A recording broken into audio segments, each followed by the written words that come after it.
first of a series of proofs. Remember, proofs are based on axioms and definitions.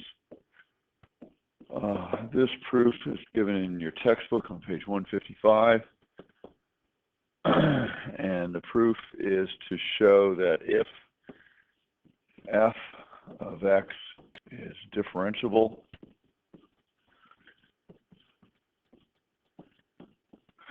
at x is equal to c, then f of x is continuous.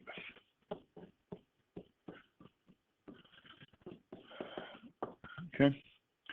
And before we start the proof, we should probably go ahead and review what we mean by differentiable at c. So f prime of c is a limit as x goes to c, x minus c, f of x minus f of c. If this limit exists, and by that we mean is a real number,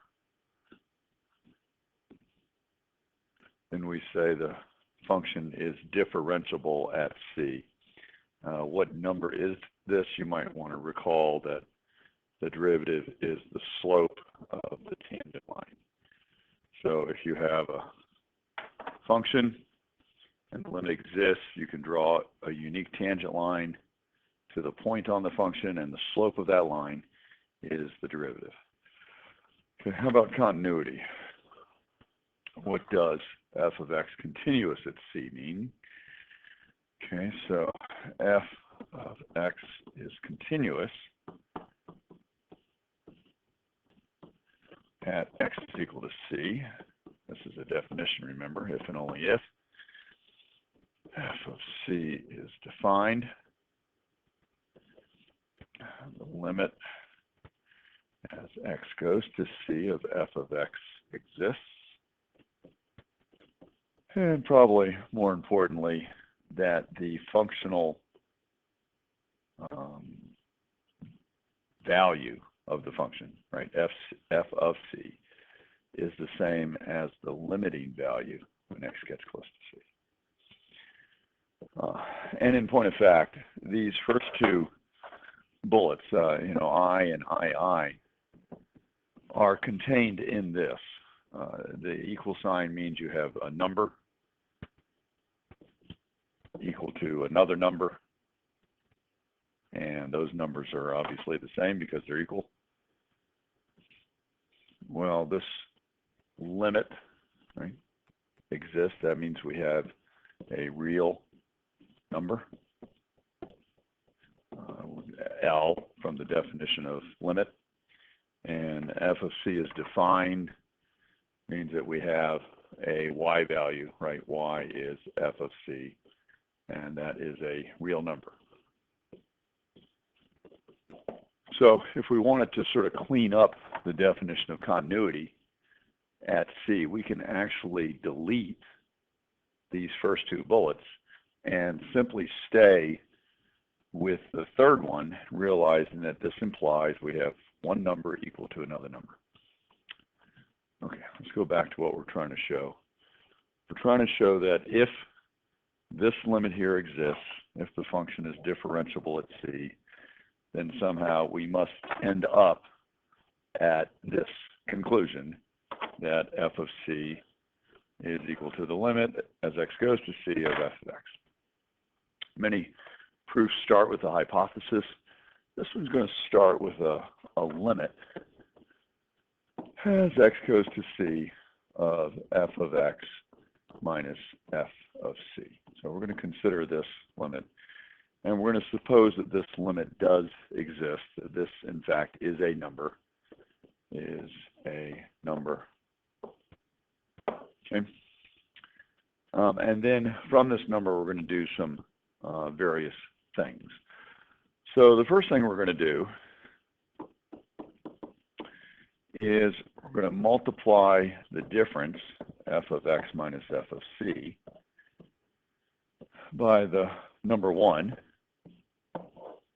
but not just any one in this form. x minus c over x minus c. And we're allowed to do that as long as this ratio x minus c over x minus c is equal to 1. And that implies that x does not equal c, because if x were equal to c, this would be 0 over 0. We can't multiply it by 0 over 0. So we don't want x to be equal to c. But remember, in the definition of limit, we always talk about, a delta x minus c, right? A delta distance away, but bigger than 0. So in the definition of limit, this implies that x does not equal c. Does not equal c. That's what I said. Okay. So this is a legitimate step in our proof. We can do that. Okay, the next thing we're going to do is we're going to restructure this slightly. So we have the limit as x goes to c of f of x minus f of c over x minus c times the quantity x minus c. That's just moving things around a little bit. Okay, so we have a limit of a product. And from our limit properties, we know that's the same as the limit as x goes to c of f of x minus f of c over x minus c times the limit as x goes to c of x minus c. Okay, so the limit of a product is the product of the limits. Now, this particular factor we define as f prime of c. Okay, and we know that this is a real number from the hypothesis. Remember, we said that f was differentiable at c, so f prime of c is a limit that exists, and it is a real number. How about the second part of this product? Okay, we have the limit as x goes to c of x minus c. Again, you can look at the limit properties, but this comes out simply to be c minus c or 0. So we have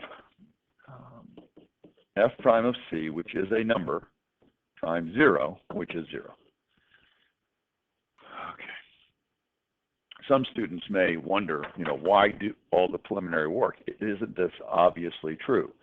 Well, no, it's not obviously true. It's only true if this is a number. If f prime of c was, say, infinite, and you have infinity times 0, that's not 0. That could be anything. It's an indeterminate form. How might the derivative be infinite? Well, imagine a cube root curve, for example, at the origin. The tangent line right here at the origin is vertical, so m tan is undefined. We don't talk about the slope of a vertical line, or you might say it has infinite slope. At any rate, that's not the case here, because we know that f is differentiable at c. That was the hypothesis of this whole proof. Again, remember, go back to what we're trying to show here. If f is differentiable, then it has to be continuous. Okay. So right now we have f prime of c times 0 is 0. If you follow back the whole string of equalities here, you have this, that the limit as x goes to c of f of x minus f of c is now 0. So we'll clean that up a little bit. This is the limit of a difference, and that's the difference of the limits. Again, look at your limit properties. So this is a limit of f of x minus the limit as x goes to c of f of c equal to 0. We'll throw that limit to the other side.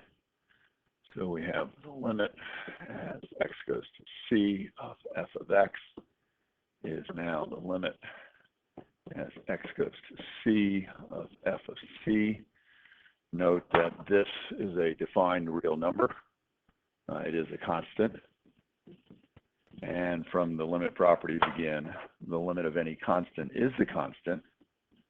And on the left side, we have limit as x goes to c of f of x. And that's what we were trying to prove. QED, quod erat demonstratum, we have finished the proof. Okay, so fairly straightforward. It's an important consequence. Differentiability implies continuity. Differentiability is a much stronger condition than continuity. Okay, so let me stop this one here. Nice little 10-minute proof.